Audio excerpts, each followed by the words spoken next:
If I had to say, I hope this is who we get in the future of Superman for James Gunn's Superman, and they were just ripped page for page, dialogue, this would be it.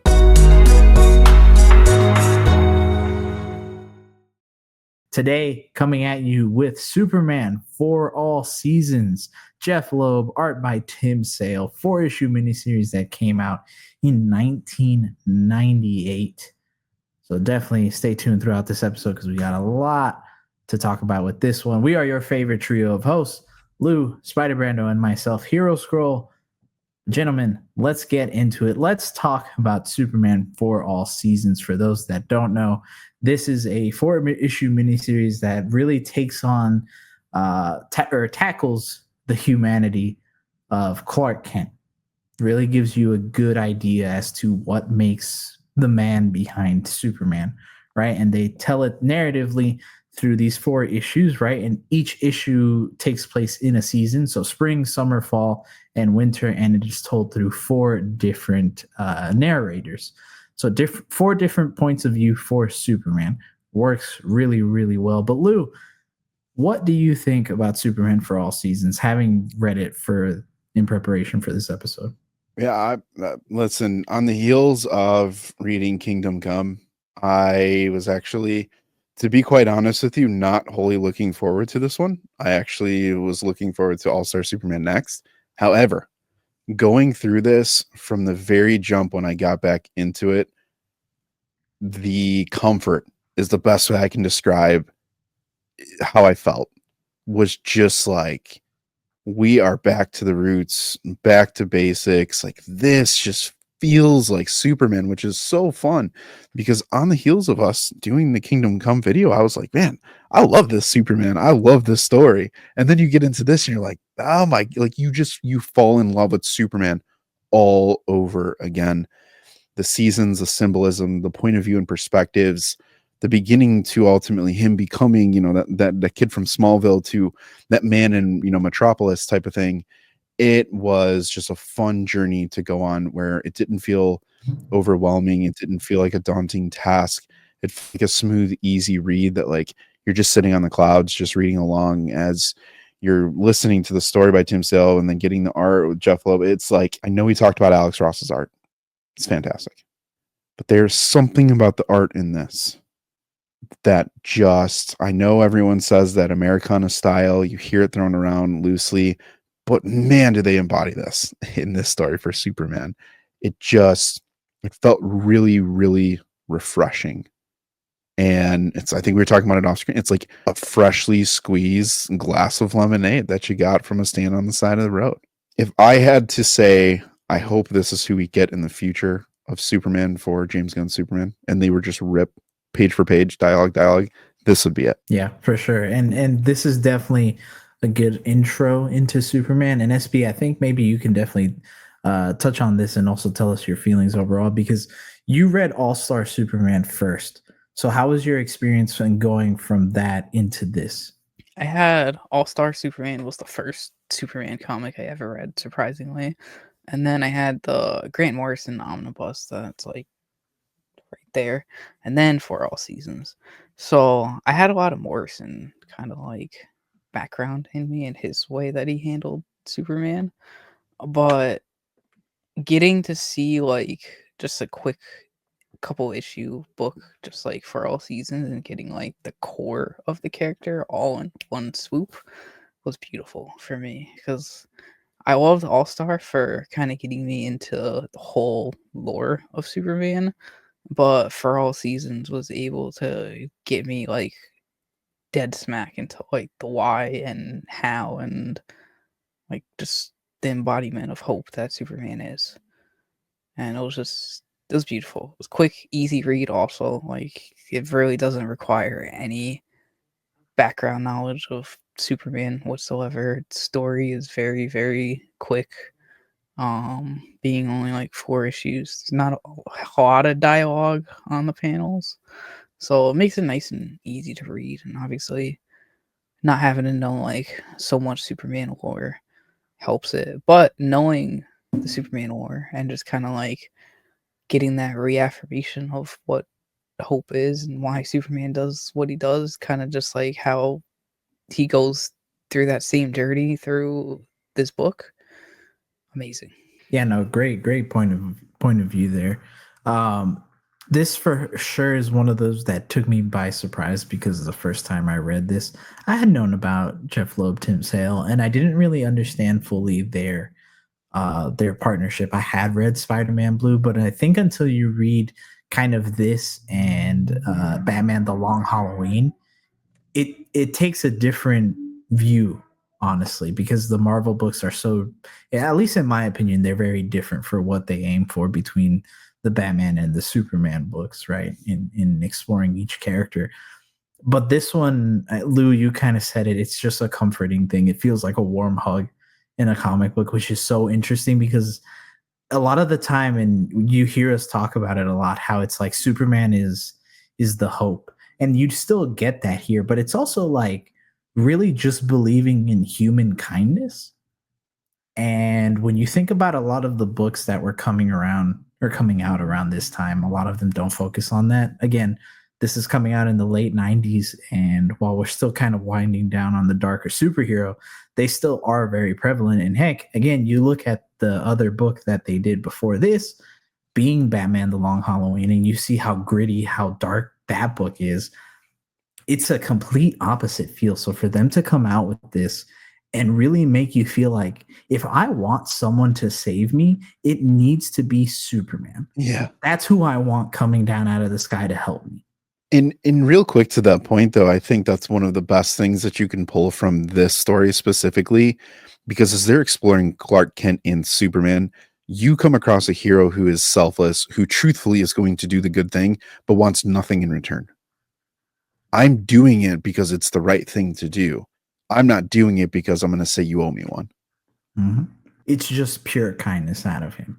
And they start with it very well where you see Spring being the first issue and that going through, excuse me, Pa Kent's point of view. And you see how he's kind of more this rugged older man who doesn't really know how to deal with Clark in the sense of he doesn't know how to guide him because of what he is. That he knows he's this extraordinary alien that is being raised by them and he doesn't know how to help him out. Yet he does realize that his greatest power is how kind he is to people, and how that really puts a burden on Clark in his own mind, because when he goes to save the town and he only really saves a couple of people, he goes to talk to the Bastard after and he's like, what if one man had the power to save everybody? Like what would that mean if he did it? And I just like the way that they play off each other. We did see this kind of play out in Man of Steel, but I think they definitely took it to the other extreme where it's like, you don't owe them any, you don't have to do anything. I like how Spring does really embody that kind of coming of age story and concept, and kind of gives you those dilemmas that are very relatable. I think we've all at some point kind of had this moment where it's like we either have left or have wanted to leave because we feel that there's something greater for us and we know we have the ability to do it. Super relatable in so many ways. And I love the way that they tell that specific point through Lana, where it's like him telling this girl that, hey, I really like you, and also sharing his deepest secret with her and telling her what he wants for the world, and her realizing that she's like, I can't keep him here. And that's what she tells him, you need to leave. And it's both heartbreaking but also really heartwarming to see that she realizes what he can become. And it culminates so well towards the end of the issue where Superman saves this little boy and the little boy's like, oh, that's a really cool costume. And he's like, thanks, my mom made it for me. Yeah. And that's been adapted in recent memory, and it doesn't feel as cool. Like even in Superman and Lois, I'm like, it's a little cheesy, but in this, I'm like, that's my Superman. That's right. Yeah. It's like that. That's what we want to see. Yeah. And SB, how about you? Any other favorite moments that you have kind of throughout any of the issues, not just the first one? I think what my favorite of all in this, I'm skipping way ahead to the end, just because like it hit me so hard, was the whole point of when in the winter arc when Superman goes to save everyone with the flood and stuff. Mhm. And you see people from Smallville just like looking up in the sky, and they see Superman flying by, and it says, "Oh, Burt Morris, I'm telling you, fellas, this is hopeless, hopeless. I don't know, Tom. I see hope." That's that. And then it's them looking up at Superman with beautiful artwork going by with his little like streak from flying. And they both said, "Well, I never thought I'd live to see this day." Tom Landers with his mouth open and not a peep coming out, just because he's so mesmerized of Mhm. looking at hope. And I thought that was cool because earlier on in the book, in one of the first issues, they talk about Tom Landers like being a dick and not really talking much. So I was like, that's a cool payoff to really see it. But the Yeah. whole thing, I see hope, and looking up at Superman, that hit me. That Yeah. hit me really hard. It's our second story that gives us kind of that true grounded human perspective on Superman in different ways, but to again, at the end of the story, you're getting that confirmation that he is hope and he has influence and changed people that see him or he's, directly interacted with. Which is also why having it be in winter typically, when we think about it, kind of a new beginning in certain ways, but it's also a time of like being a little somber, but also accepting the things that are going on and knowing that whatever comes next is ultimately better because of spring. And then I think that's kind of with them showing it through Lana. It's kind of like she's the one who, if we really think about it, lost out on the love of her life. Yeah. Him coming back to Smallville and her seeing that he's doing well. Like, if you really think about it, if you can only imagine if you've loved someone and it didn't work out and you see them doing well, it kind of hurts. Yeah. But again, and it plays so well with the beginning that she understands that like that is what is best for the entire world. And that's good. And I love that even at the end of it, she says, like, hey, I know Ma and Pa Kent are doing good. And I know that Clark is doing good as he can be. And she ends up saying, like, our best should be as good. Yeah. In other words, like, we have to kind of get to his point too. Yeah. Again, Superman inspiring just everybody around him. Doesn't matter who it is. What did you guys think of Lex, if anything, in this specific story, especially with his point of view in Fall of basically being like Superman is the opposite of me, like his Boy Scout goody two shoes self is a threat to me, and you get that showcase of Lex, his ego's on full display. Like this guy, you guys all love him. Like he's one of us. He's one of you guys. Like, no, he's an alien. He's an overpowered. Like, do you see who this person is? But it's almost like as he's saying these things, he's like, that's who I want to be. That's how I want you guys to view me. That's what I want. Certified hater. Gotta add that.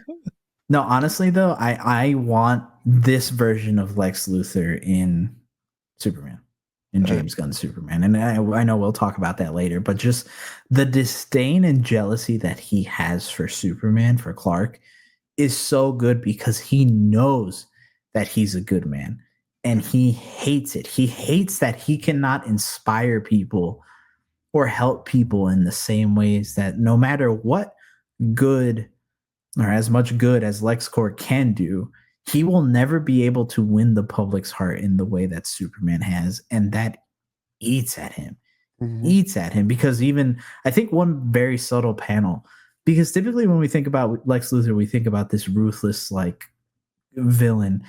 And I think a cool way is that when he's getting a shave, he gets cut and the lady's like, "Oh, I'm so sorry." And he goes, "I forgive you. It's okay." Typically, when we think of about a scene like that, we would think, "Oh, he's going to get up. The goons are going to pull her out." Yeah. And then she's going to be like, "No, I have a family." But he's like, "No, I forgive you."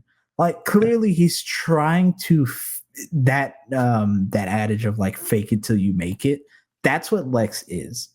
And he knows it. And he hates that. This Lex, more so than the Lex in Kingdom Come, is truthfully who I would like to see, because you do continue on where you have like that duality with Clark Kent versus Superman. You kind of can see that with Lex in terms of like good guy, bad guy presentation. Like, yeah, no, it's Lex was interesting. Lex was interesting in this, but I could totally see them expanding on this even more And when we get to the end of the series, we'll kind of talk about like a culmination of all kind of aspects of some of these characters.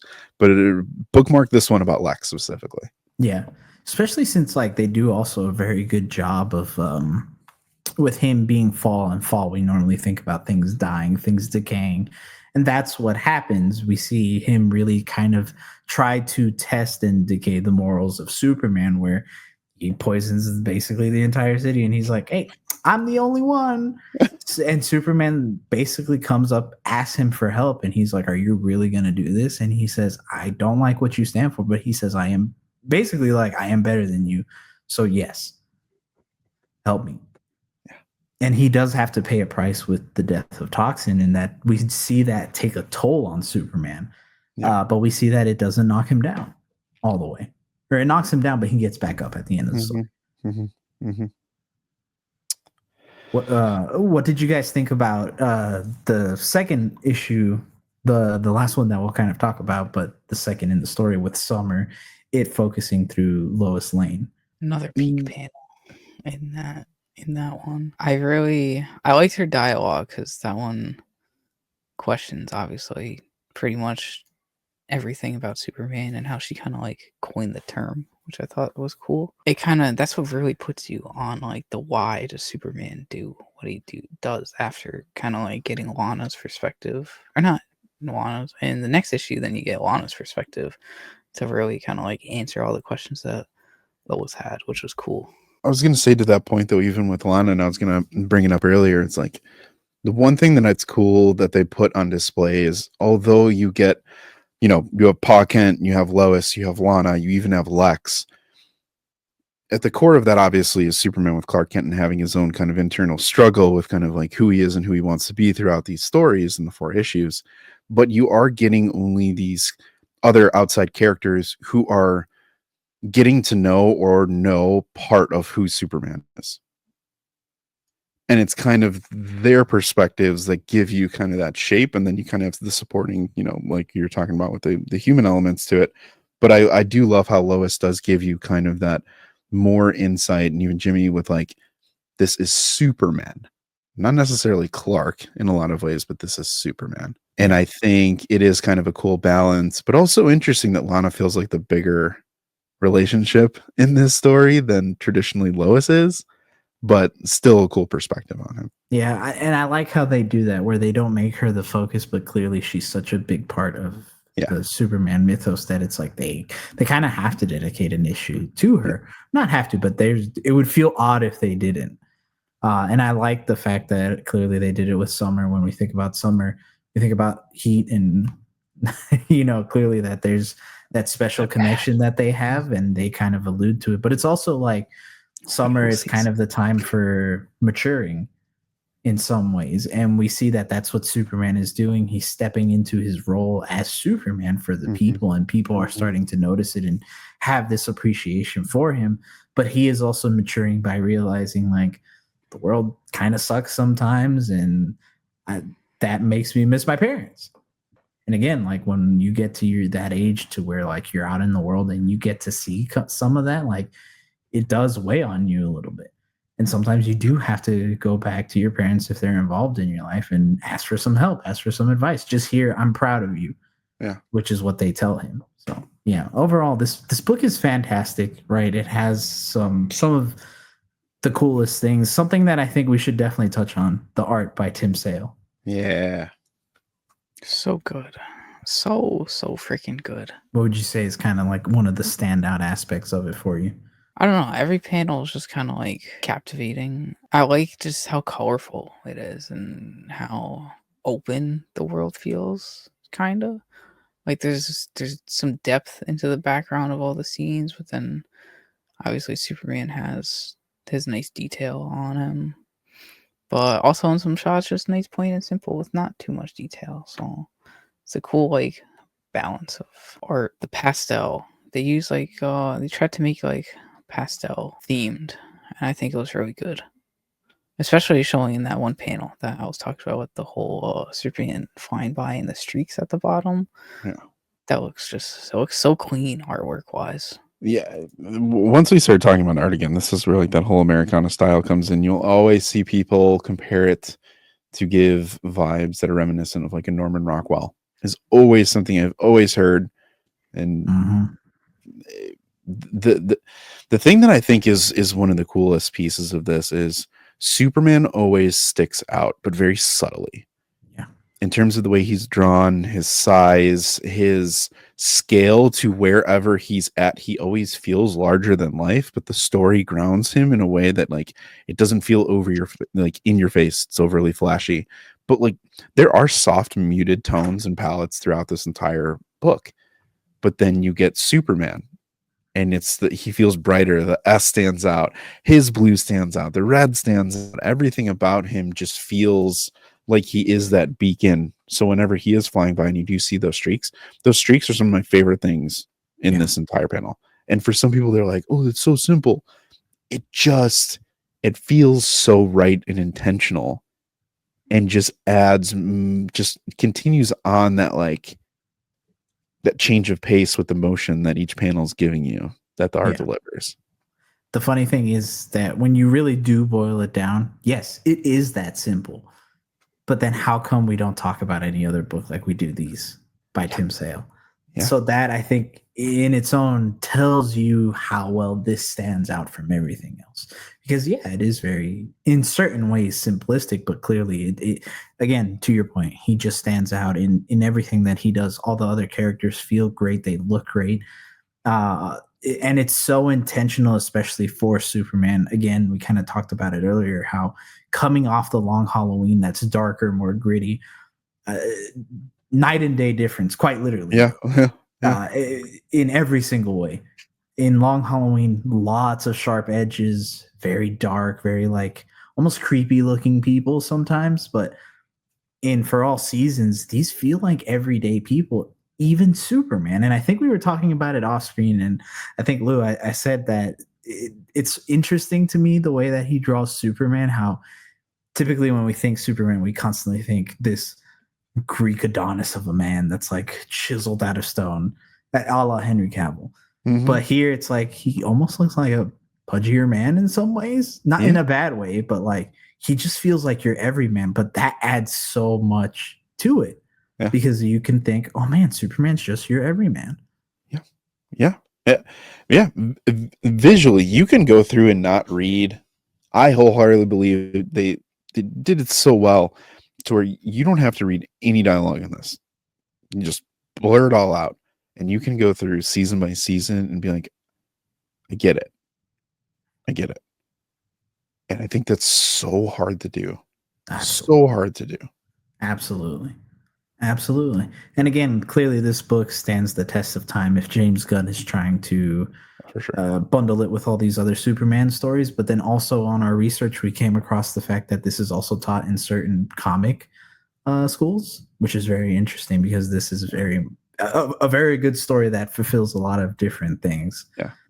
So again, kind of like we said for Kingdom Come, and again, something we'll say in every other comic book video that we'll do, we can talk about this, but definitely go read it for yourself because it adds to a different experience. And I want to add one more thing, and I think we share this off screen. We just had Superman Day, which is what, 2-3 weeks at this point of recording this. Mm-hmm. If you go and you listen to who Superman is, I think James Gunn talked about it. There's an interview that he has with Jay Lee. They literally describe this almost exact Superman of who Superman is to them. So a lot of people who are on this cast and are part of this project, you'll hear a lot of similar things. You may have heard it. Go read this. And when you read it, there's going to be a light bulb that's going to go off every other page. You're going to be like, that's what they're talking about. That's what they're talking about. That's what they're talking about. This is the Superman. Even in the trailer, I see it. Yeah. Teaser, I should say. Yeah. No, 100%. So let's kind of jump into the Superman aspect. James Gunn Superman coming out very, very soon as of the time of recording, about 2 months away. So SB, right? What are some aspects you'd want to see James Gunn adapt in For All Seasons, or are hoping that they do adapt? So since we know that Superman isn't, like, the James Gunn Superman film isn't a true origin story, I would love for them to go the route of his winter arc for Superman for the movie. Kind of like having him on his own. Now we get to see him start off as Superman a couple months or years in, I think. I forgot exactly which one. But he's still like it's like not true origin. So I would love to see him kind of go through a triumph or like a hard part in the movie that gets him questioning like why he's doing what he's doing, that where he needs to go back to Smallville, just like he has the winter arc. Um Footage today or teaser today with Crypto and Superman just came out. Kind of where we might have gotten our first glimpse of Clark's bedroom. So I think it's definitely gonna happen in the movie, which is cool. But I do want to see that like arc and like even actually another scene in the trailer you see um David and Pa Kent kind of like hugging each other. So I do think they definitely took that inspiration from the winter arc and are doing a little twist on it in the movie. Yeah, that would be really cool to see. And I think I agree with you there. I think probably what they should do is fall and winter, like a combination of that, especially for with whatever they're Yeah, planning to do with yeah, Lex and yeah. whoever That the was gonna be the other part of it. yeah, and whoever I want else to see some the black villain spots is. out there. Yeah, very underrated part of the book too.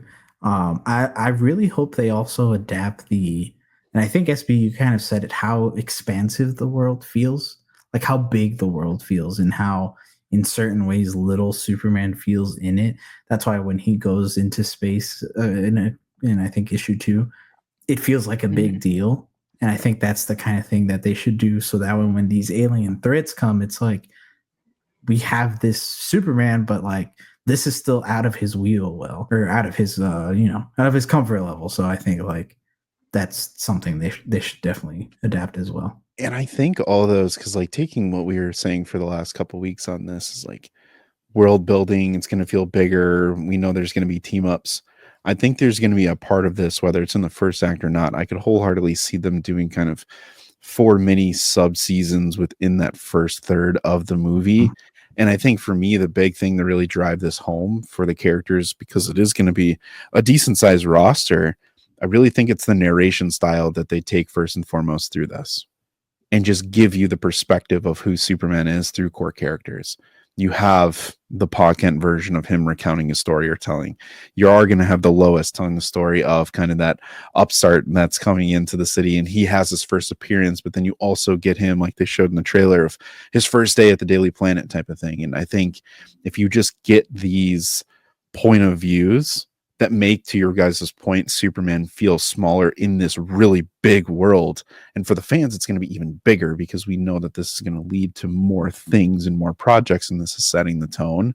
I think it'll be the fastest way to kind of tell us who he is, give us the feel of what he is, but then use your color grading, your score, your costume, your set, all those types of things to make us feel everything that we just really described over the last 30 minutes or so.